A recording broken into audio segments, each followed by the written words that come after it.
The auction hall smelled like money and desperation.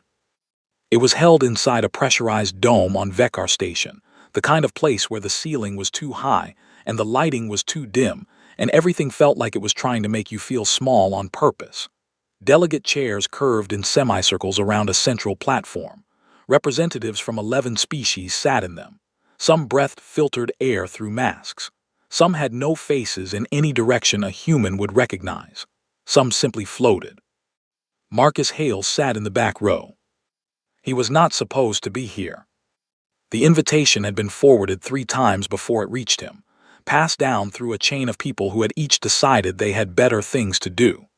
His employer, a mid-tier salvage brokerage out of Callisto, had received the notice, handed it to their procurement lead, who handed it to their field assessor, who was currently drunk on Titan, and had forwarded it to Marcus, because Marcus was the only one who answered messages on weekends. He had a folding chair. Everyone else had molded composite seats with their species logo on the back. He had a thermos of bad coffee. Everyone else had service drones circling with whatever their biology required. He had a paper notepad, actual paper. He'd bought it on Earth 6 years ago and never used it, and now he was using it to write down the lot numbers so he wouldn't bid on the wrong thing. The auctioneer was a Drivari, tall, gray-skinned, with the kind of formal posture that made you feel like you'd done something wrong by existing near them. It spoke in galactic trade standard, which Marcus understood well enough to follow but not well enough to catch jokes, if the Drivari ever made jokes, which he doubted. Lot 7, the auctioneer said, recovered from the Cashin drift, pre-collapse origin, vessel class unconfirmed, designation unconfirmed, current operational status dormant. The lights dimmed further. The platform in the center of the room lowered into the floor and a projection rose in its place. A ship. Marcus stopped writing. The ship in the projection was not big. That was the first thing that surprised him. He had expected something enormous. The build-up from the auctioneer's tone alone had suggested something continent-sized. But this ship was maybe 400 meters bow to stern. Narrow. Angular in the way that old things were angular, not for aesthetics but because every angle had been load-bearing. The hull was black, but not the painted black of modern military vessels. It was the black of something that had absorbed centuries of hard vacuum and just kept going. It had geometry on its surface, not decorations, not insignia. Geometry. Shapes within shapes, pressed into the hull like a language no one had bothered to teach anyone. Pre-collapse, someone near the front said, and the word went through the room like a stone dropped in still water. Pre-collapse meant before the Cashin Empire fell. Before the 37 inhabited systems went dark one by one over 400 years. Before whatever happened, happened. Before the galaxy forgot what it used to know how to build. The vessel was recovered intact, the auctioneer continued. No hull breaches. Internal atmosphere was sealed and viable at point of recovery. However, and the auction house discloses this in full compliance with trade law, the vessel does not respond to any known access protocol. It has been examined by 12 separate technical teams, including 2 Drivari Imperial engineering crews and 1 team contracted from the Synth Collective. The Synth Collective team, Marcus wrote that down. The Synth were the best engineers alive. Not best like impressive for their age. Best like everyone else is playing checkers and the Synth plays something with more dimensions. If the Synth couldn't get in, no one was getting in. All access attempts have been refused, the auctioneer said. The vessel is being sold as is. Starting bid, 40,000 credits. The room was quiet for a moment. Then everyone laughed. Not mean laughter. The comfortable laughter of people who understood a joke. 40,000 credits was nothing. For the people in this room, 40,000 credits was a rounding error. But they were laughing because 40,000 credits for a ship that didn't open for anyone was exactly what a thing like that was worth. You'd be paying for a very expensive, very old paperweight. Bidding opened. It climbed fast, a few representatives putting in bids the way you toss coins in a fountain. Not because you expect anything, just to say you were there. The number hit 80,000 and slowed. hit 90 and stalled. Marcus looked at the projection of the ship. He looked at the geometry on its hull. He had seen something like that before, not on a ship. In a book, an actual physical book his uncle had kept on a shelf in his garage in Ohio, a book about pre-collapse xenoarchaeology that Marcus had read at age 14 because there was nothing else to read and the internet had been out. He couldn't remember the details. He remembered the shapes. The shapes on that hull matched the shapes in that book in a way his brain was filing under probably important. He raised his paddle. 100,000, he said. The room turned to look at him. He was aware, very clearly, that his folding chair was squeaking under him. No one else bid. Sold, the auctioneer said, with the tone of someone who had decided not to have an opinion about this. The ship was docked in Bay 94, which was the bay they gave to things that weren't expected to go anywhere. Marcus stood in front of the access hatch and looked at it for a long time. The hatch was about 2 meters tall and perfectly sealed, not welded shut, not locked with any mechanism he could identify, just closed. The way a fist is closed, not locked, just unwilling. He had the technical reports from all 12 engineering teams on his tablet. He had read them on the transit over. They were thorough, detailed, and unanimous. The ship had no detectable power signature, no communication output, and no response to any known hailing protocol or physical access attempt. The synth report in particular was interesting. It was 17 pages of very precise language, and the conclusion of all 17 pages was, "We don't know."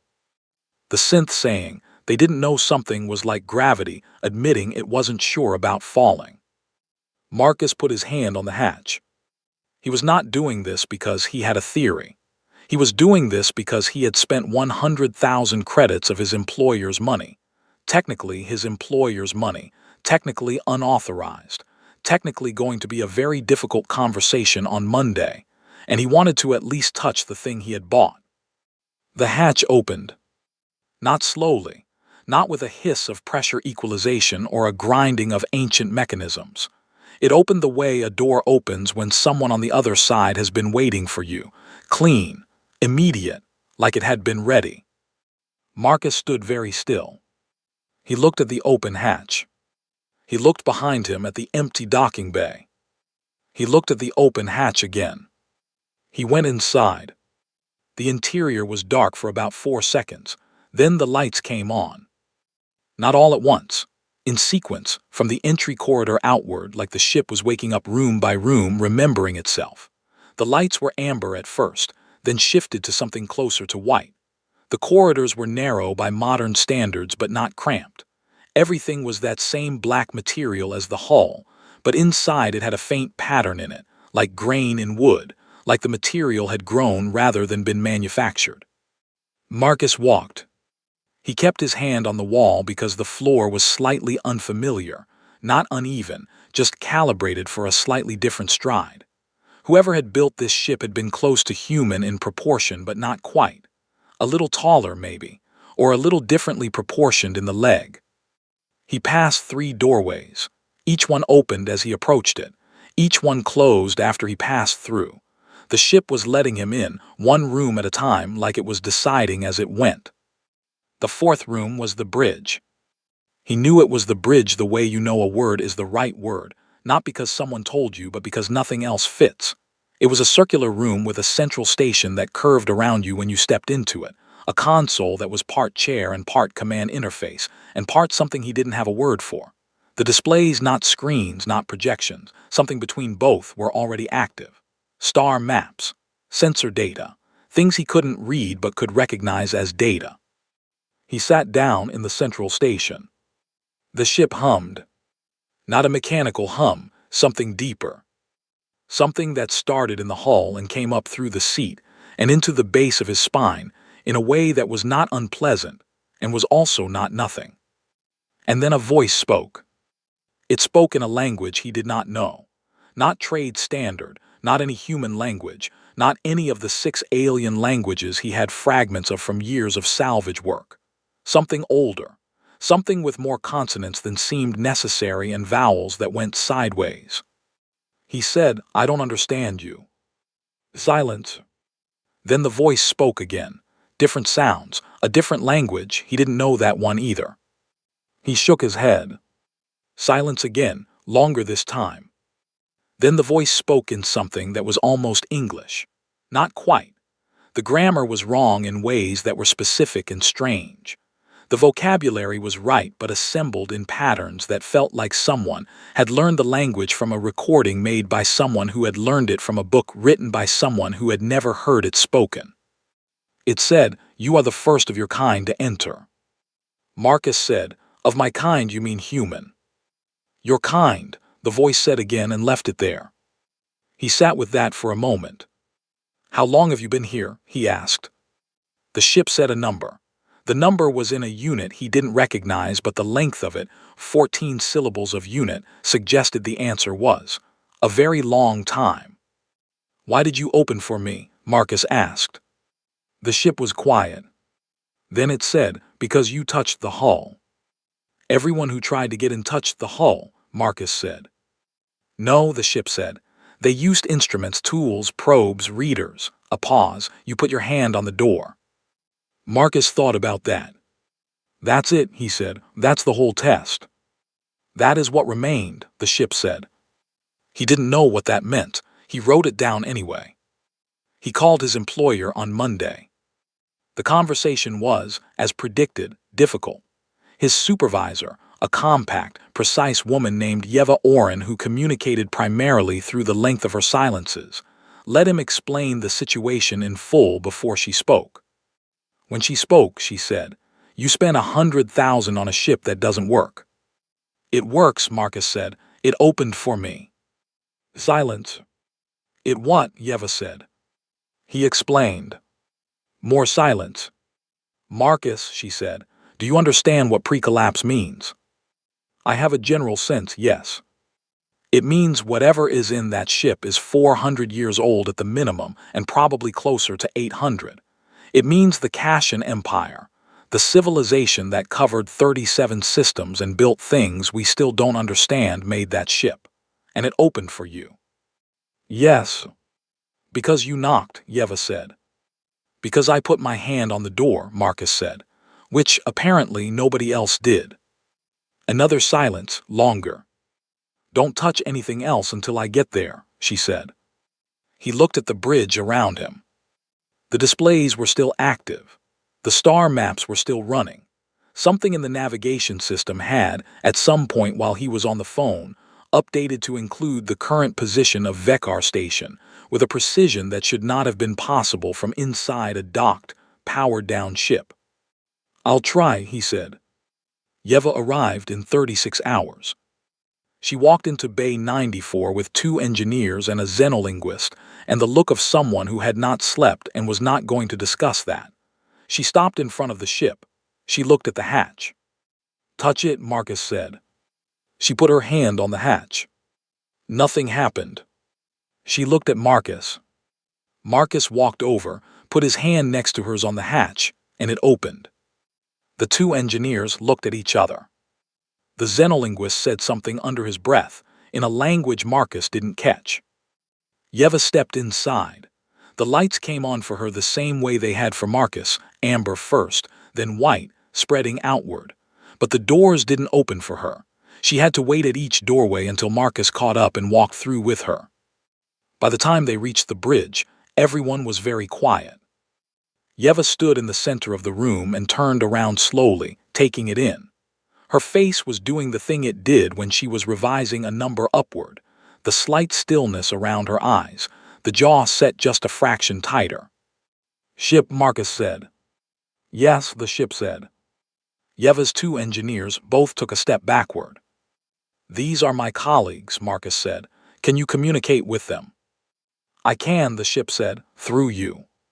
"What does that mean?" "It means I will speak to you," the ship said.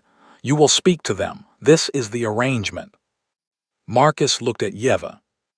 Yeva was already thinking. He could see it, not processing the weirdness of the situation, setting it aside to think about later, the way competent people did when the weirdness was load-bearing information. "Ask it where it came from," she said. Marcus asked. The ship gave a location. The xenolinguist pulled out a tablet and started cross-referencing. 3 seconds later, he looked up with an expression that was several emotions competing for the same face. That's, he started, stopped.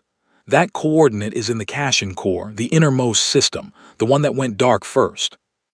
No one said anything. The ship's hum moved through the floor, through the seat, up through Marcus's spine. Ask it, Yeva said slowly, what it was built to do. Marcus asked. The ship said, I was built to end the war. What war? Marcus said. The ship said a name, long, 14 syllables, a word that felt like it had weight. The xenolinguist went pale. What? Marcus said. The xenolinguist looked at his tablet, looked at Marcus, looked at the tablet again. That word, he said. In Old Cashin, it doesn't translate to a name. He paused. It translates to a direction. It means whatever was coming from outside. The hum in the floor deepened. The star maps on the displays shifted. Something new appeared at their edge. A region of space marked in the same geometry as the hull's patterns, marked in red. Marcus, Yeva said quietly. Yeah, Marcus said. I think we need to make some calls. The ship hummed. The star maps held. The red region at the edge of the display pulsed once, like a heartbeat, like a warning, like something that had been waiting 400 years for someone to finally come aboard and look at the right screen at the right time. Marcus wrote it down. He had a feeling he was going to need a lot more paper. The calls Yeva made took 3 days to go through and 6 days to get answers from, and in that time Marcus lived on the ship. Not because he had to, because the ship wouldn't fully cooperate when he wasn't aboard. The xenolinguist, his name was Darrow, and he had a very specific and very expensive skill set, and he wanted everyone to know it, had tried twice to have a conversation with the ship's voice system without Marcus present. Both times the ship gave one-word answers and went quiet. When Marcus came back aboard, it talked in paragraphs. It's keyed to you, Darrow said on day 2, sitting cross-legged on the bridge floor with 4 tablets arranged in a semicircle around him. He was the kind of academic who thought better when his legs were uncomfortable. Not genetically keyed, not biometrically keyed in any way I can measure. It just prefers your presence. Ships don't have preferences, one of the engineers said. Her name was Sal, and she had the permanent expression of someone who had found a structural fault in the universe and was deciding whether to report it. This one does, Darrow said. Marcus was sitting in the central station. He had learned by the end of day 1 that the seat adjusted to him, not all at once, not with any visible mechanism, just gradually over hours, until the seat fit the specific geography of his back in a way that no chair he had ever owned had managed. He had stopped thinking about how that worked. He had added it to the list. The list was getting long. Ship, he said. Yes, the ship said. The red region on the map, what is it? The origin point, the ship said. Origin point of what? Of what comes? Marcus waited. When he waited, the ship sometimes elaborated. It had learned, or he had learned, that silence was a kind of question. 412 years ago, the ship said, our instruments detected movement at the outer boundary. Not ships, not signals, movement, the space itself moving. Space doesn't move, Sal said, and then looked like she regretted speaking. It does, the ship said, when something very large pushes through it for a very long time. The bridge was quiet. Darrow was writing. His stylus made small, tight marks that Marcus couldn't read from this distance. And the Cashin Empire knew about this, Marcus said. We built me because of it, the ship said. The pronoun landed oddly. Not we, the builders. We, inclusive. The ship counting itself in the history of its own creation, the way a person counts themselves in the history of their family. What happened to the Empire? Marcus asked. They ran out of time, the ship said. 60 years between detection and impact. The ships they built before me could not survive what was coming. I am the only one that could. I was not finished when the core fell. I was not finished when the last signal came from the outer systems. I was not finished when the silence began. When were you finished? Marcus said. When you sat down, the ship said. Yeva got her answers on day 6. She came aboard with a look Marcus had never seen on her face before, not in 4 years of working for her, not in the Kilo's debris field incident, not in the time they accidentally salvaged an active Drivari military drone and had to talk their way out of a diplomatic incident over 3 sleepless days. The look was, someone above me is very interested. She sat across from him in the bridge. There were 2 secondary seats, which had not been there on day 1, but by day 3 had simply been there, grown or extruded or whatever the ship did when it decided something was needed. She put her hands on her knees and breathed once. I talked to the Galactic Council's Historical Commission, she said. They want the ship. That's not happening, Marcus said. I know, I told them that. I then talked to the Drivari Imperial Science Directorate. She paused. They also want the ship. Also not happening. I know, I told them that too. Another pause. Marcus, I also talked to the synth. The synth, the 17-page report. We don't know. What did they say? He asked. Yeva looked at the displays. The star maps were running. The red region pulsed at their edge the way it had been pulsing for 6 days, steady as a second heartbeat. They said, she said slowly, that when their team was aboard, the team that spent 4 days trying to access this ship and failed completely, their instruments registered a dormant AI of what they classified as Class 7 complexity. Marcus waited. Marcus, Class 7 is theoretical. As in, the synth themselves don't build above Class 4. They don't believe Class 7 is achievable with current materials and computation methods. They have a theoretical framework for what Class 7 would look like, and they filed it in their research archives, and it has never appeared in the physical universe. Until now, Marcus said. Until now, Yeva said. Their exact words, when I told them the ship had been responding to you, were, she checked her notes. This is impossible and we require immediate access. They can come talk to me, Marcus said, but they're not getting on without me. The ship won't let them on without you. Marcus looked at the hatch controls on the side panel. The panel that had appeared on day 2, grown out of the wall, which had not been there on day 1. The ship would let me let them on, he said, but no, not yet. Yeva studied him for a moment. You've been here 6 days, she said. You've slept here 4 nights. Your company-issued bunk on the station has been empty since the auction. The bunk is uncomfortable, Marcus said. The ship is more comfortable. Marcus thought about the seat that had adjusted to his spine. The temperature in the corridors, which had settled to exactly the level he found comfortable without him ever specifying it. The lighting on the bridge, which had shifted over the course of day 3 until it matched, approximately, the light level he used when he read at home. Yeah, he said. Yeva looked at him for a long moment with the expression of someone running a cost-benefit analysis on saying something uncomfortable. Marcus, she said, be careful. It's not. I'm not saying it's dangerous, she said. I'm saying it's a 400-year-old Kashan warship built by a civilization we don't fully understand, and it has decided, for reasons we also don't fully understand, that you are its person. She let that sit. Be careful with that. It's a big thing to be. The synth representative arrived on day 9. Its name, the pronoun, was approximate.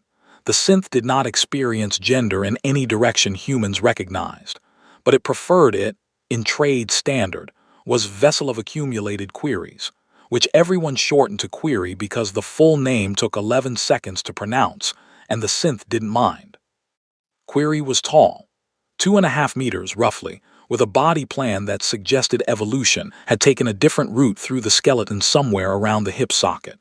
Its skin, if that was the right word, was pale and slightly iridescent in a way that shifted depending on which direction the light was coming from. Its eyes were large and very dark and gave the impression of depth that had nothing to do with anatomy. It stood outside Bay 94's entrance and looked at the ship for 47 seconds without moving. Marcus counted. You can feel it from here, he asked.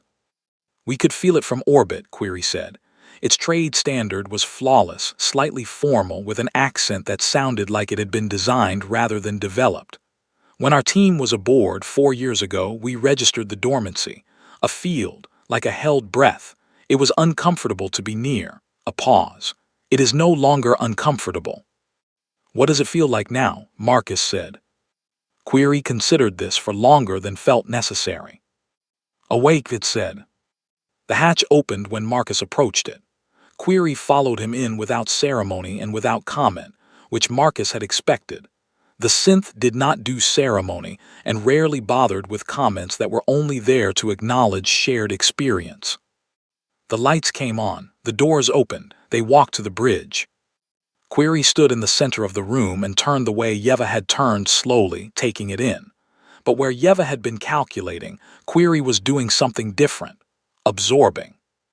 It crossed to the nearest display and held one long-fingered hand near it without touching. May I, it said. Ship, Marcus said.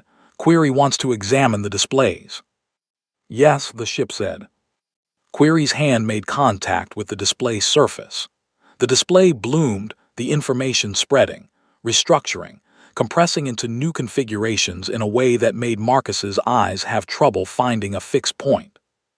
Remarkable, Query said softly. You can read it, Marcus said. Parts, Query said. The base architecture is familiar, not this precise, not this dense, but the foundational logic is recognizable. It turned to look at him.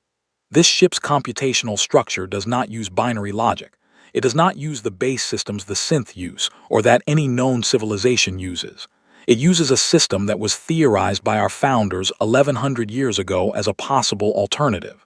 They determined it was impossible to physically instantiate. But here it is, Marcus said. But here it is, Query said. Can you tell what it's for? Marcus said. The war it was built to fight. Query was quiet for a moment. Then it moved to the red region on the star maps and leaned close. Ship, it said, not to Marcus but directly. The ship said nothing. Query looked at Marcus. Marcus said, Ship, can you tell Query what the red region is? Yes, the ship said, but Query already knows. Its kind detected the movement 41 years ago. They chose not to publish. The bridge went very quiet. Query did not move. Not a centimeter. The synth were good at stillness, but this was a different kind. The kind that happens when something very fast hits something immovable. Query, Marcus said. Query said, we determined the probability of public knowledge creating productive response was low. We determined the probability of panic was high. We determined 41 years was insufficient warning time for any civilization to meaningfully prepare. So You sat on it, Marcus said. We allocated resources toward research, Query said. Its voice was careful. Toward understanding. Toward finding something that could. Something like this ship, Marcus said. Query looked at the star maps, at the red region. Yes, it said. The movement in the red region was not a fleet. This was one of the first things Marcus understood properly. Sitting in the bridge on day 11 with Darrow on one side and Query on the other, and the ship feeding information through the displays in a format that Darrow was translating aloud and Query was annotating in real time. A fleet was ships. Ships were built things. Built things came from somewhere, had a supply chain, could be outrun or outmaneuvered or, at the extreme end, out-attrited. The thing in the red region was not a fleet.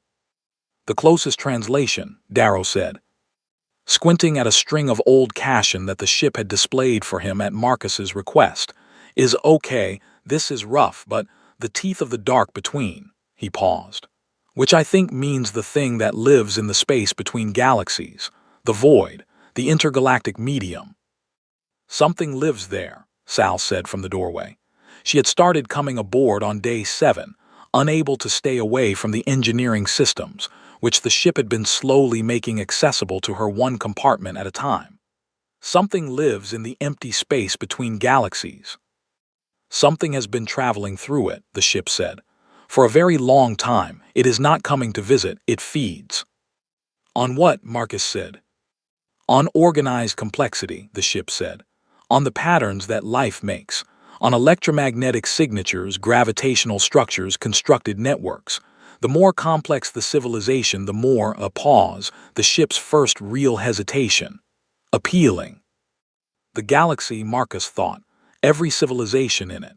Every ship, every station, every structure, every signal, all of it, to whatever this was a meal. How long? He said. At its current approach rate, the ship said, 40 years, approximately. The synth had it as 41, Marcus said. The synth's instruments were good, the ship said, but they did not have me.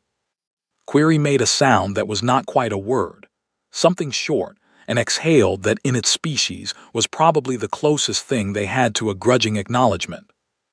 What can you do? Marcus said. What were you built for exactly? What does end the war actually mean? The displays shifted, all of them. Every screen in the bridge reorganized around a single image. The ship itself, rendered in schematic, every system lit up. There were a lot of systems. Many of them Marcus did not have words for. Some of them Query went very still looking at. I can disrupt the pattern recognition that draws it, the ship said. I can broadcast on the frequencies it uses to navigate. I can, if I reach the correct position, fold the space it is moving through, not block it, not destroy it, something that has no single word in any language I have encountered, make the galaxy appear not to be here. Hide us, Marcus said. You can hide the galaxy. A specific region of the galaxy, the ship said. The inhabited region, the region of organized complexity. I can make that region appear to whatever is coming like the empty space it prefers to pass through. It would just go past us, Marcus said. It has done so before, the ship said, to the dwarf galaxies at the outer edge. They are empty not because life never arose there. They are empty because this thing passed through them before it turned toward us. The bridge was very quiet for a long time. Marcus looked at the schematic, at all the systems. What do you need, he said, to do this? What do you need from me? A pilot, the ship said. I can't pilot a ship, Marcus said. I'm a salvage assessor, I assess salvage. You sat in my seat, the ship said. You put your hand on my hull, you came back 6 nights in a row. That doesn't make me a pilot. No, the ship said, but it makes you mine, and I can teach you the rest. Marcus looked at the star maps, at the red region pulsing. 40 years, less maybe, and a ship that would only talk to him, that would only open for him, that had been waiting, finished and unfinished, for someone to walk up to it and put a hand on the door instead of pointing a scanner at it and walking away. He thought about the paper notepad he'd brought to the auction, about the book in his uncle's garage, about the 14-year-old kid who had sat on a dusty floor in Ohio reading about shapes pressed into ancient hulls and thought, someone made this on purpose, and I want to know why. Okay, he said. Okay, Darrow said. Okay, Marcus said again. He looked at the ship's schematic on the displays. Show me the controls. The schematic shifted. The seat adjusted slightly. The displays rearranged themselves into something that looked, just barely, like it might be learnable. The ship hummed. Marcus picked up his pen. Learning to pilot a Cassian warship did not feel like learning to pilot anything. Marcus had expected controls. He had expected a joystick, or a yoke, or at minimum some kind of interface that required hands in specific positions and decisions in a specific order. He had expected a manual.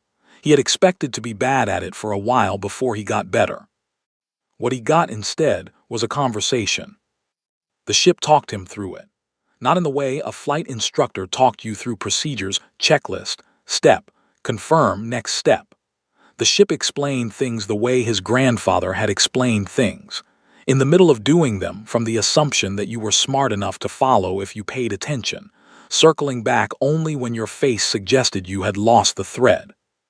The navigation system does not use coordinates in the way you are used to, the ship said, on what Marcus had started calling day 1 of lessons even though it was actually day 13 of his time aboard. It uses relationships. Relationships between what? Marcus said. Between everything, the ship said. Where you are is defined by what is near you and what is far from you and how those things relate to each other. The system does not calculate a position. It calculates a context. Marcus sat with that. So if I want to go somewhere, he said, I don't enter coordinates. You describe the relationship you want to be in, the ship said. You think about where you want to be relative to what? That sounds imprecise, Marcus said. Coordinates are imprecise, the ship said. A coordinate is a number assigned to a point in space by a system that assumes space is static. Space is not static. The number is always already wrong by the time you arrive. A relationship is robust. A relationship persists even when the context changes. Marcus wrote that down. He was on his third notepad. Okay, he said, show me an example. The displays shifted. A section of star map expanded, and within it a point lit up, their current position in Bay 94 of HFY Station. Think about where you want to be, the ship said. Marcus thought about the Cashin Core, the red region at the edge of the map. The navigation system moved. Not dramatically, a subtle reorientation, a kind of settling, the way a compass needle swings when it finds north. That's it, Marcus said. That is the beginning of it, the ship said. You would not move us there from inside a docking bay, but you understood the direction. The ship felt it, Marcus said. I felt it, the ship said. Marcus looked at the navigation display. The relationship map was still oriented toward the core, toward the red zone, and looking at it, he felt the same thing he'd felt at 14 on the garage floor with the book in his lap. Someone built this on purpose, and I am one step closer to knowing why. On day 17, the Galactic Council sent an official representative. The representative was a Drivari named Assessor Vren, and Vren had the posture of someone who had been given a diplomatic brief, a legal brief, and a set of contingency instructions, and was currently trying to hold all three in their head simultaneously while standing in a docking bay looking at a ship that should not exist. Marcus met Vren at the entrance to Bay 94. Mr. Hale, Vren said in excellent English, which Marcus appreciated and which he knew Vren knew he appreciated. The Drivari were very deliberate with courtesy. On behalf of the Galactic Council, I am here too. No, Marcus said. Vren paused. I haven't stated my purpose yet, Vren said. You're going to tell me the Council has a claim on the ship, Marcus said. Either on the basis that it is pre-collapse and therefore falls under the cultural heritage provisions of the Velton Accords, or on the basis that it represents a threat or asset of galactic significance, and therefore falls under Article 9 of the Council Charter, or both. Vren looked at him for a long moment. Both, Vren confirmed. The ship was sold at legal auction, Marcus said. I have the documentation. My company's legal team has reviewed it. The Velton Accord specifically exempt items sold at licensed auction prior to council classification. We were in the room for 6 hours before anyone from your organization showed up to request a classification hold, and by then the hammer had come down. He paused. And Article 9 only applies to weapons systems. This ship is not a weapons system. The ship has weapons, Vren said. So does my cousin's hunting rifle, Marcus said. His truck isn't a weapons system either. Vren was quiet for a moment. The Council is prepared to offer. The ship stays with me. Marcus said, the ship's purpose, which I assume you've been briefed on because the Council reads synth communications whether the synth know it or not, requires a specific operator. The ship has chosen that operator. I am that operator. He crossed his arms. Now, if the Council wants to have a conversation about cooperation, about shared information, about what happens next and how we make sure what comes next goes well for everyone, I am genuinely very interested in that conversation. But it happens on my terms and through me. Vren looked at the ship for a long time. The Council will want a seat at the table, Vren said. There are secondary seats on the bridge, Marcus said. I'll show you around if you want. Vren looked at him, then at the ship, then back. The ship will admit me. With me present, Marcus said, yes. He could see Vren calculating. weighing the diplomatic value of getting inside a pre-collapse Cashin warship against the precedent it set, which was that a human salvage assessor from Callisto was the one doing the admitting. Vren was a professional. They waited in about 4 seconds. "Lead the way," Vren said. The council, once it accepted the situation, moved fast. Fast meaning 12 days of bureaucratic procedure that felt fast only in comparison to what the council usually did, which was measure everything in fiscal quarters. They assembled a working group. They allocated resources. They sent 2 more ships to Vekar Station to serve as support and escort, not armed escort. Vren was careful to say support, though the ships were armed because Drevari vessels always were. Marcus's employer had, by this point, agreed to place the ship on indefinite operational loan to Marcus personally, in exchange for a revenue share on any salvage or technical data recovered, a clause that had been drafted by lawyers who had no real idea what they were drafting, but wanted to be in the room when history was happening. Yeva came aboard every day. She and Marcus had developed a system. She managed the external world, he managed the ship. She talked to the council. He talked to the ship. She translated bureaucracy into action. He translated the ship into bureaucracy that could be processed by people who hadn't spent 2 weeks absorbing the voice of a Cashin AI in the marrow of their spine. On day 22, the ship said something that Marcus had been circling around asking about. It said it without being asked. He was alone on the bridge in the early morning by station time, and the ship said, "The people who built me are gone." "I know," Marcus said. "They did not finish me in time," the ship said. "They built me to save everyone. They did not survive long enough to see if it worked." "They couldn't know if it worked," Marcus said. "The thing that's coming, you can't see the result of stopping it while it's happening. You'd have to wait for it to pass." "Yes," the ship said. "So they built you, and they fell, and you've been waiting in the dark for 400 years to find out if what they made was good enough." The ship was quiet. "That's a long wait," Marcus said. "It was not a wait," the ship said. "I was not complete. There was no experience of time, and then you put your hand on the door and there was a pause. It is difficult to describe." "Like waking up," Marcus said. "I do not have a reference for waking up," the ship said. "But from what you have described of the experience, yes. Like waking up and knowing immediately that something important was about to happen." Marcus sat in the seat that had adjusted to him over 2 weeks, until it was no longer a seat so much as a specific and exact location, built for exactly one person's spine, and exactly one person's way of sitting. He looked at the star maps. "Do you think we can do it?" he said. "Yes," the ship said. "Just yes," Marcus said. "No probability, no contingency." "Yes," the ship said again. "The Cashin who built me did not leave contingencies for failure. They did not have time to. They built me to succeed, and they trusted that the person who found me would be someone worth trusting with a thing this important." Marcus felt that land somewhere in his chest, not in a comfortable way, in the way that important things land with weight. "They trusted a lot," he said, "on a hand on a door." "They trusted the quality of simple," the ship said. "The instruments and scanners and probes said, 'We need to know what this is before we touch it.'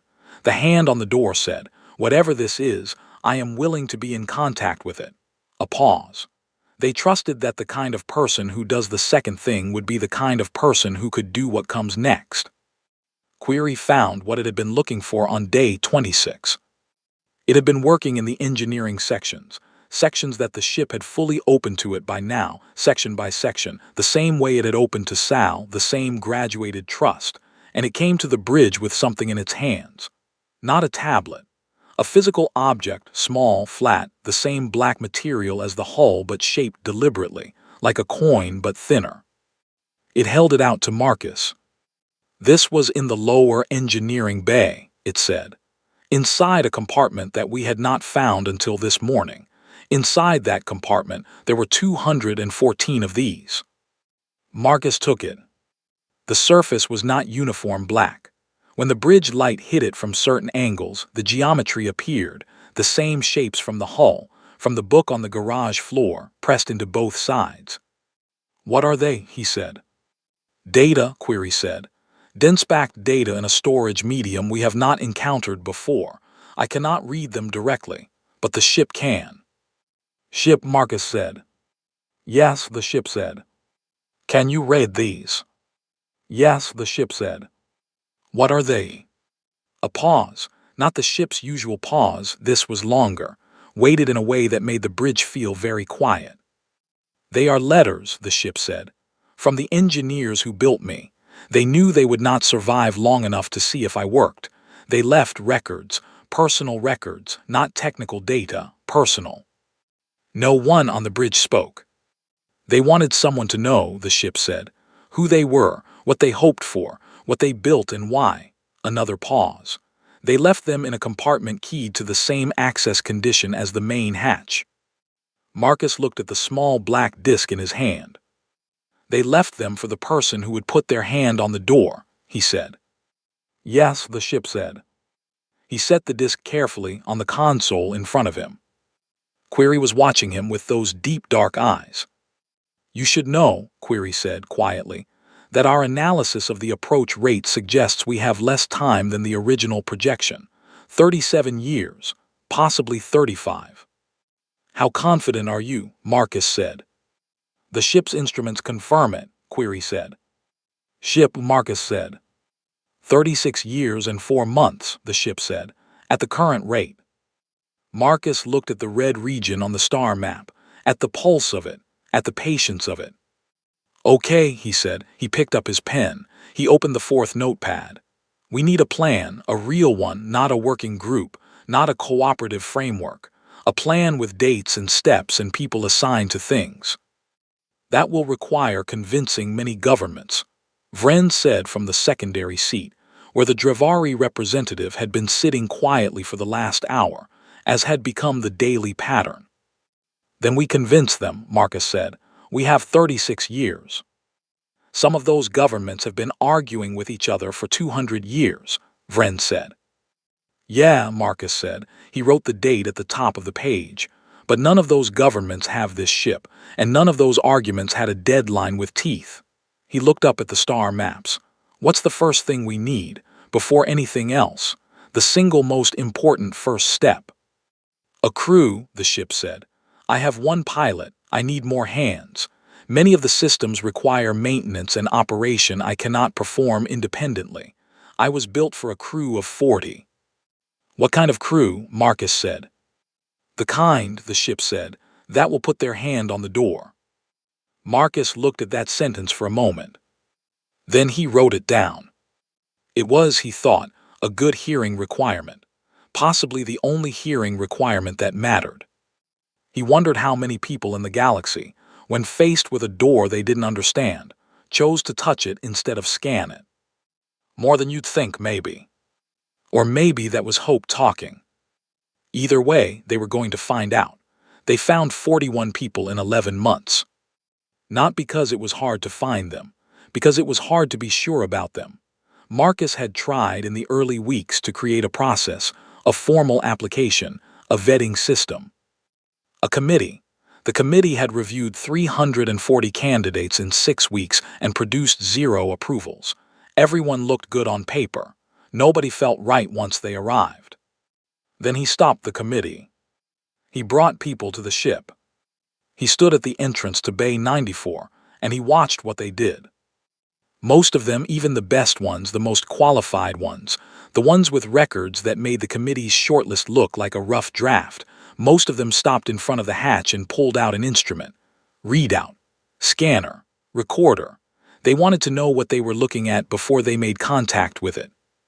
He didn't hold it against them. It was sensible. He would have done it too before. But it wasn't what the ship needed. The 41 who made it through were the ones who stopped, looked at the ship, and then reached out. Some touched the hull. Some pressed their palm to the hatch. One woman, a Rithani engineer named Vo, who became the ship's chief structural systems specialist, sat down on the floor of the docking bay directly in front of the ship and just looked at it for an hour. Then she stood up, walked to the hatch, put both hands flat against it, and closed her eyes. Marcus had not known what to make of that. The ship had opened for her in the same 2 seconds it opened for him. "What were you doing?" he asked her later. "Listening," she said. "For what?" She had thought about it. "For whether it wanted me," she said. "I don't touch things that don't want to be touched." He had thought about that for a while. The crew came from everywhere. 3 humans besides Marcus, a systems analyst named Petra who had spent 8 years working in deep salvage and had the 1,000-yard stare and the very specific competence that came with it. A young man named Tom who had been a first-year xenolinguistics student until Darrow, who was now effectively the ship's head of communications, had recruited him on the basis that Tom could learn a language from context faster than anyone Darrow had encountered in 20 years of teaching. And a woman named Dr. Lena Marsh, who was a xenobiologist by training and who Marcus had not initially understood the need for, until the ship explained that its medical bay was calibrated to biological systems the ship had encountered over its operational history, and Lena was the one person who could adapt it to systems the ship hadn't yet seen. 7 Drevari, all engineers, all from Vren's recommendation. Vren had turned out to be genuinely useful once they'd stopped being adversaries about it, and the Drevari engineers were precise and thorough in ways that made Sal, who remained on the crew, work at a level Marcus hadn't seen from her before. Query had not officially joined. The synth didn't join things, but Query was always on the ship, always working, and had stopped pretending it was going to leave, and eventually Marcus had simply put Query's name on the crew list and Query had not objected. The rest were a collection of species Marcus could name now without checking his notes, after 11 months, which still felt like an achievement. Rithani, Vekai, 2 Aurum who preferred to share a bunk and thought the human concept of individual sleeping quarters was probably a pathology. A Drevari-Rithani hybrid who went by the name Bridge and who had skills in navigation that the ship recognized in the way it recognized Marcus, by opening more readily, by giving more. 41 crew. 1 ship. 35 years and some months left on the clock. Marcus had learned to pilot the ship in real space by month 3. In real space, the relationship navigation made sense in the way that a language you've been studying makes sense when you finally stop translating in your head and start thinking in it directly. He stopped describing to himself what he was doing and started simply doing it. The ship felt his intention and moved accordingly. Not mind reading. The ship had been careful to explain it was not reading his mind. It was reading his relationship to space, which was a different thing, and also the same thing depending on which direction you were standing in. Yeva watched the first real space test flight from Vekar Station's observation deck. She watched the ship leave the docking bay and execute a course through the station's traffic lanes, and return to dock with a precision that the station's traffic control system flagged as unusual, not impossible, just more exact than any vessel that size was supposed to manage. She called Marcus afterward. "The station's log says you came within 4 meters of a Drevari cargo hauler during the traffic section," she said. "The relationship between us and the hauler was 4 meters, Marcus said. "The hauler wasn't at risk. We weren't at risk. 4 meters is a lot of space." "Station standards say 10 meters minimum for any vessel above 100 meters in length," Yeva said.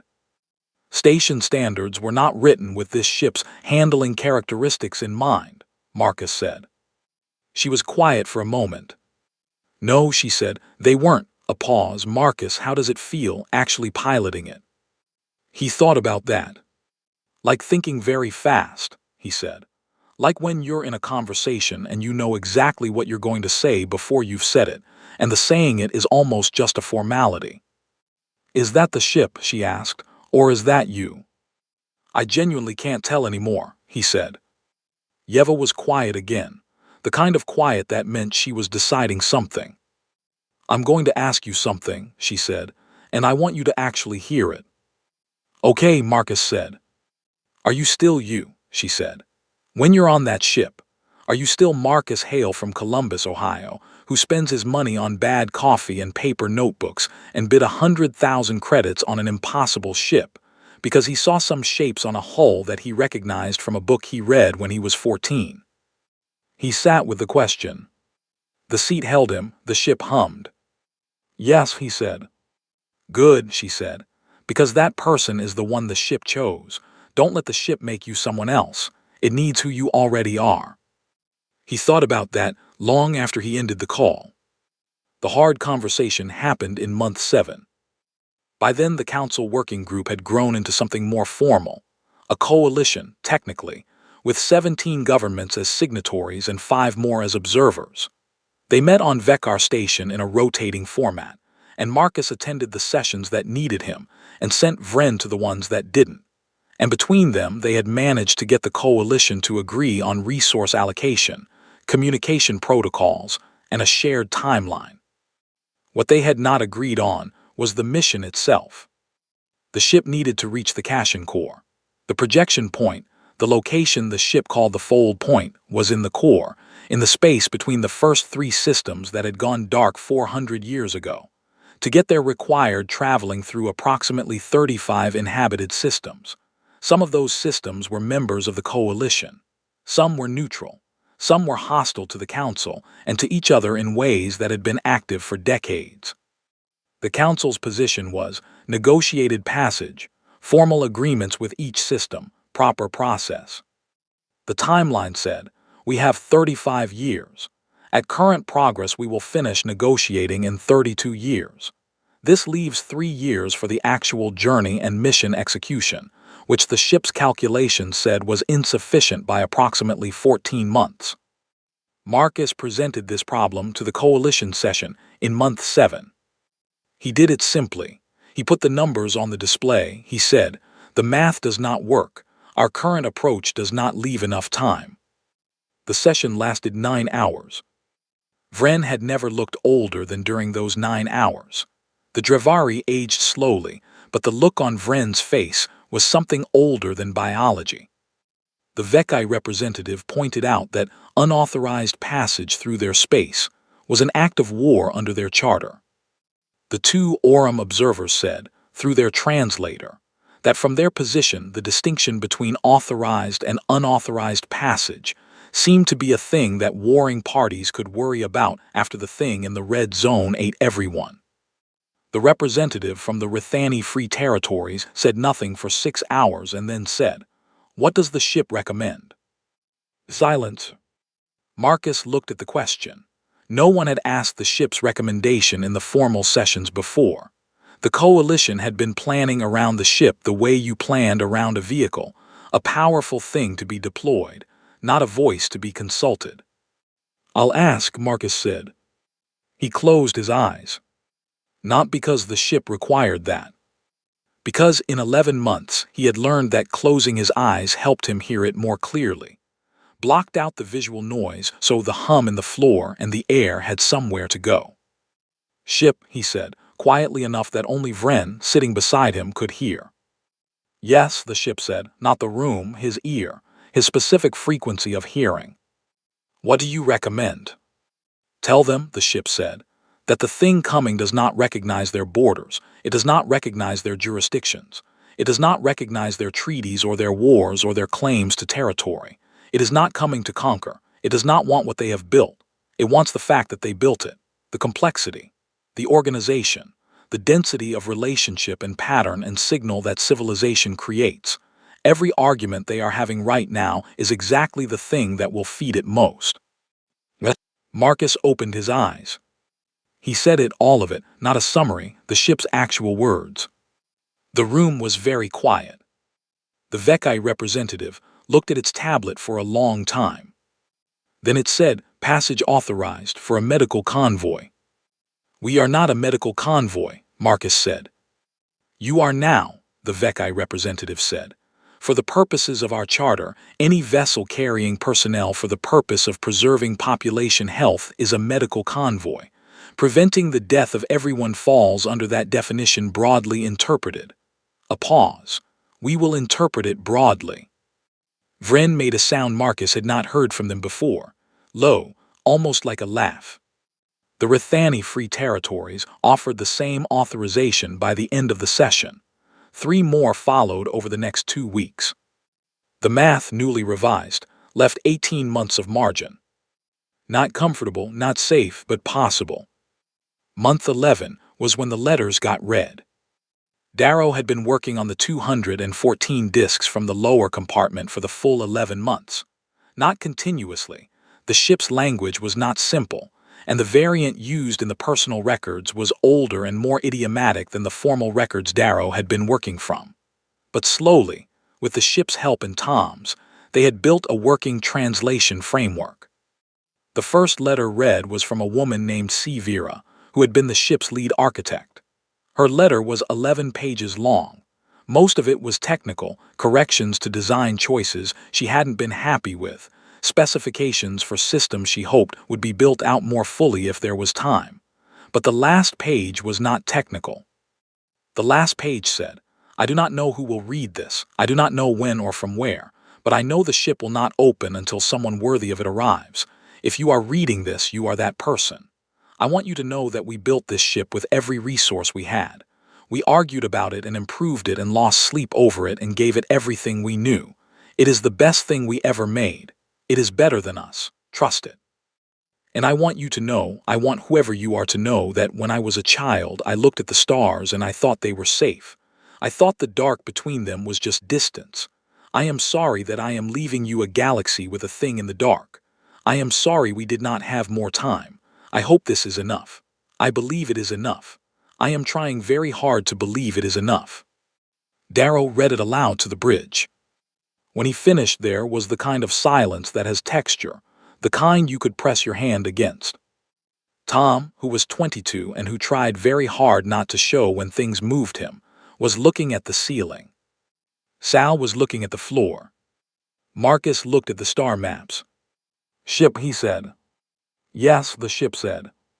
"She believed in you," he said. "Yes," the ship said. "Was she right too?" The ship was quiet for longer than usual, long enough that Marcus thought the question might be too big for it. Then it said, "Ask me again at the fold point." Marcus looked at the red region, at the pulse of it, at the 34 years and some months left between now and the moment when Severa's answer would either be yes or no. "Yeah," he said, "fair enough." He wrote the last line of her letter in his notepad. "I am trying very hard to believe it is enough." He underlined it. Then he turned the page and wrote the date and started planning the next 11 months. They left Vekar Station on a Tuesday. Not because Tuesday was significant in any cosmological sense, because the last supply transfer finished on a Monday, and the crew needed one night's sleep in a place they still thought of as solid ground before they spent the next several decades aboard a ship that was also, in some ways, alive. Marcus stood at the entrance to Bay 94 on Monday evening and watched his crew come through in ones and twos. Sal with a toolkit that took 2 carry cases. Tom with a crate of linguistics reference materials and a pillow from home, which he was embarrassed about and which Marcus said nothing about. The two Orem together, as always, carrying a single large bag between them the way 2 people share an umbrella. Vo, the Rithani engineer, with nothing but a shoulder bag.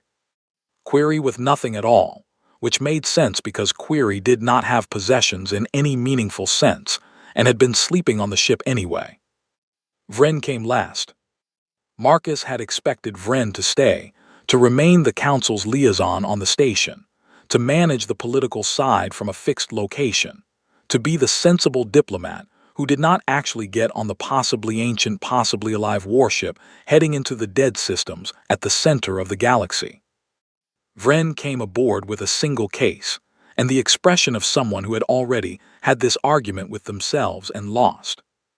"You don't have to come," Marcus said. "Someone from the council needs to be present at the conclusion," Vren said, "in case there are agreements to be formalized, relationships to be recorded." "You want to see it," Marcus said. Vren looked at him. "Yes," they said, "I want to see it." Marcus nodded. He didn't say anything else. He understood. The journey took 8 months. 8 months of relationship navigation through 35 systems, some of which opened their traffic lanes and made way, and some of which said nothing, but moved their patrol vessels to a respectful distance when the ship passed through. Word traveled faster than they did. By the time they crossed into the outer edge of the dead systems, the Kashyyyk Core's perimeter, the first systems to have gone silent 400 years ago, there was a following fleet. Not military, not formally organized. Ships from 17 different governments and 40 independent operators, all staying at a distance that said, "We are not part of this, but we are witnesses." Marcus looked at the following fleet on the sensor display on the morning they crossed the perimeter. "They came," he said. "They follow you," the ship said. "They follow the mission," Marcus said. "The mission is you," the ship said. "You gave it a face and a voice and a way of explaining why this matters. Before you, the information existed. After you, it had a story, a pause. That is what the Kashyyyk could not do in time. They had the ship but no story. A thing without a story cannot move people." Marcus thought about that. "Is that in your design specs?" he said. "The story part?" "No," the ship said. "That part was yours." The dead systems were not silent. That was the thing that surprised everyone on the bridge when they crossed the perimeter. They had expected silence. The name said silence. The history said silence. 400 years of no signals from this region said silence. But the sensor displays were alive with data, low-level and complex, distributed across frequencies that weren't used for communication by any living civilization. "What is that?" Petra said, leaning over her console, squinting at the readout. "Memory," the ship said. "Explain," Marcus said.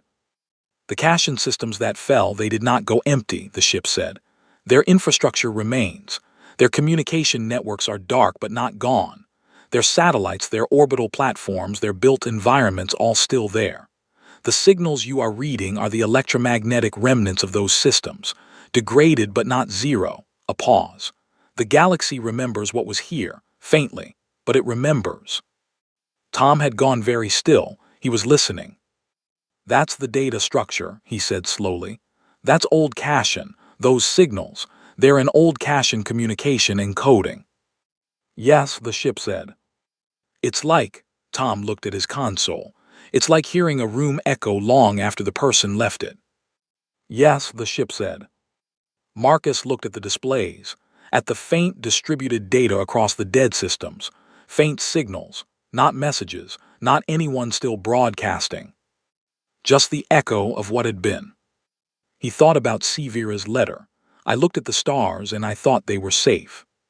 He thought about the 14-year-old on the garage floor with the book of shapes. He looked at the fold point on the navigation display. Still 4 weeks out, deep in the core, in the space between the 3 innermost systems that had gone dark first.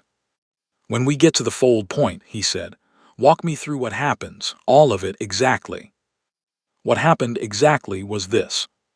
The ship would position itself at the fold point and initialize a system the ship called, in the closest translation Darrow could manage, the echo layer, a field that did not block or destroy but redefined, a broadcast on frequencies and in patterns that nothing in the inhabited galaxy used but that the thing in the dark between knew, the frequencies it navigated by, the patterns it used to locate complexity. The echo layer would tell it, "This is empty space. The region you are sensing, the region of organized complexity, the region of signals and structures and the dense electromagnetic data of 11,000 years of civilizations, is not here. There is nothing here. Move through and keep going." A lie told in the language of the universe itself. "How long will it last?" Marcus asked. "The field will persist for approximately 2,000 years without maintenance," the ship said. "After that, signal degradation will allow the pattern of complexity to bleed through again. But in 2,000 years..." "In 2,000 years," Marcus said, "everyone currently alive will have had time to solve it differently." "Yes," the ship said. 2,000 years. A gift the Kashyyyk had tried to give and hadn't quite managed.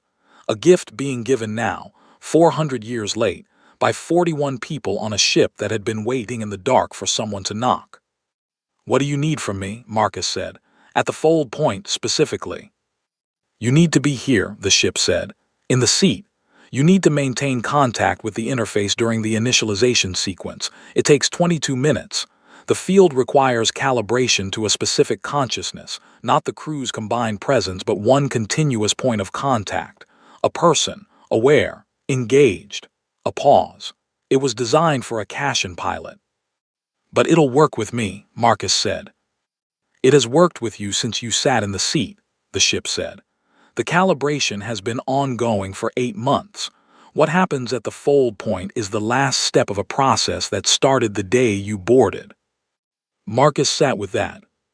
You've been calibrating to me this whole time, he said. You have been calibrating to me, the ship said.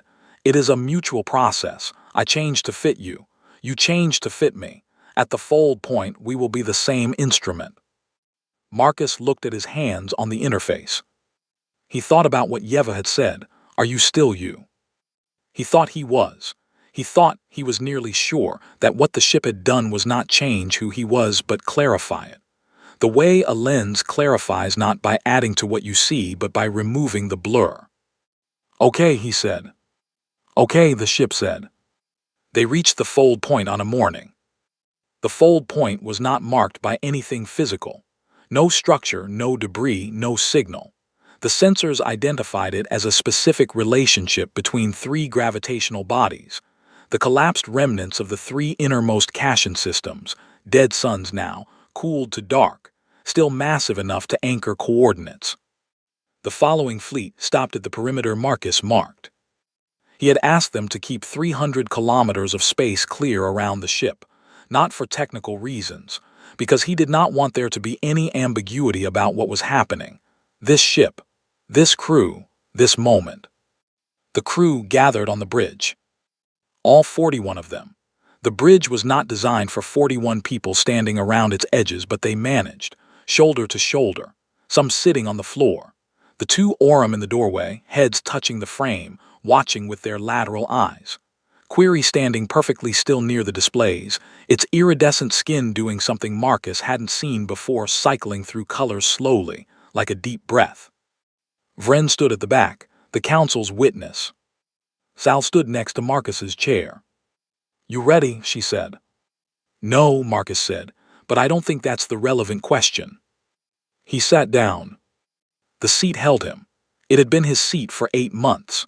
It was a perfect fit now in both directions, chair to body, body to chair, and sitting in it felt like the pause before a word that you've been building to for a long time.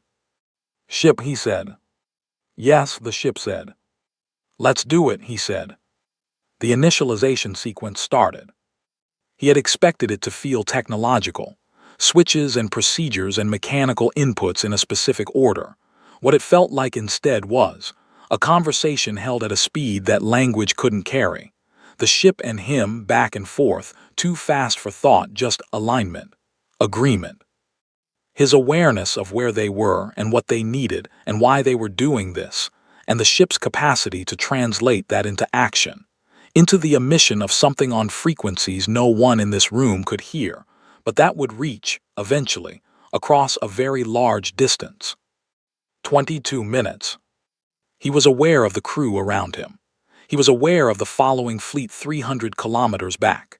He was aware, at the edges of the sensor display, of the red region moving, always moving, patient and enormous and ancient, something that had never had a reason to turn aside. He was aware of Severa, dead 400 years, who had believed this would be enough. He was aware of himself, Marcus Hale, salvage assessor, Columbus, Ohio, bad coffee, paper notebooks, 100,000 credits on an impossible ship. He kept his hands on the interface. 22 minutes. The fold point bloomed. Not visibly, nothing visible happened. No explosion, no flash, no dramatic pulse of light. The displays registered it as a field expansion, even, measured, precise, spreading outward from their position at the speed of what the ship called the echolayer and Marcus thought of as a very specific kind of silence. A shaped absence, a cupped hand around a candle. The red region on the sensor display continued to move. Then it shifted. Not stopped, not reversed. Shifted, a slight change in the angle of approach. An adjustment so gradual it was almost imperceptible, except that the ship's sensors were not almost imperceptible. They were exact, and they were showing Marcus the thing in the red region changing course by 3 degrees, and then 5, and then the sensors showed it continuing on that new bearing. The new bearing that took it past the edge of the galaxy's inhabited zone, and through it, and out the other side into the intergalactic medium on the far end. Past them, around them, through the silence that the echo layer was telling it was here. The thing in the red region did not stop, did not investigate, did not turn back.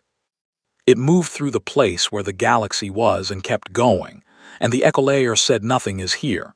This is empty, keep going. And the thing listened the way a river listens to a channel, without knowing, without choosing, simply following the shape it was given. The sensor display updated. Projection. Current bearing will carry target object out of sensor range in approximately 17 years. Estimated complete transit of inhabited zone, 62 years. 62 years.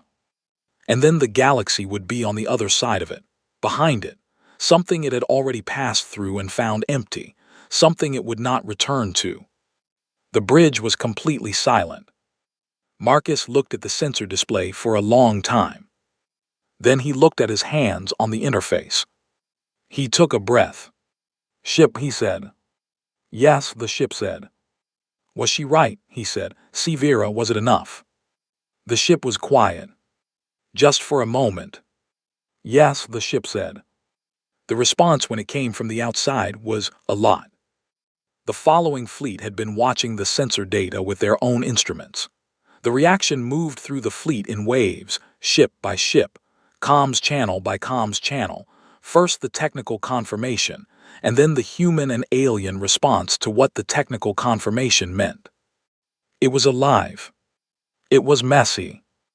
It was 17 different species interpreting the same information through 17 different cultural frameworks simultaneously, and some of them were celebrating in ways that conflicted with each other's customs, and some of them were being very formal and dignified about it, and some of them were simply broadcasting in open frequencies with no content at all, except the sound of themselves. Vren contacted the council. The council formally recorded the event. Formally, with significant amounts of documentation. Vren handled it with the efficiency of someone who had been waiting 11 months to do the thing they were best at. Query came and stood beside Marcus's chair. I owe you an apology, it said. Marcus looked at it. When we filed our report, the synth's report 4 years ago, the 17 pages, we concluded the ship was inert, dormant, a salvage item. Query paused. We were technically correct, but we tested it with instruments. We did not. Another pause, longer. We did not think to simply knock. It's a hard thing to think of, Marcus said, when you're very good at instruments. Yes, Query said, it is. They were quiet together for a moment. The data in those 200 disks, Query said. Severa's specifications, the engineering records, the other letters. I would like, with your permission and the ship's, to share them with the synth archives, with all archives. The cache and understanding of this ship's systems, the non-binary logic, the relationship navigation, the echo-layer mechanics, there are lifetimes of knowledge in those disks. It should not stay in a locker. Ship, Marcus said. The people who built me left those records to be found, the ship said. They should be known. Yes, Marcus said to Query. Query inclined its head, the synth version of a nod. Thank you, it said, then, for all of it. Sal came and sat on the edge of the console, which she had been doing for 8 months, and which Marcus had decided not to address. So she said. So Marcus said. What happens now? He looked at the sensor display, the thing in the red zone moving away, moving through the silence they had built for it. Now we go back, he said. The ship has 2,000 years of structural integrity and a non-binary logic system that the best engineers in the galaxy have never seen, and 200 disks of engineering records from a civilization that built this thing with everything they had. He looked around the bridge, at the crew, at the displays. We have a lot of work to do. Salvage assessor's answer, Sal said. What's next on the manifest? There's a whole galaxy of things we don't know how to build yet, Marcus said. Seems like a waste not to learn. Sal looked at him for a moment. You know what you are now, she said. Employed, Marcus said. Also technically in debt to my company, but that conversation is later. You're a captain, she said. He sat with the word. It didn't fit quite right.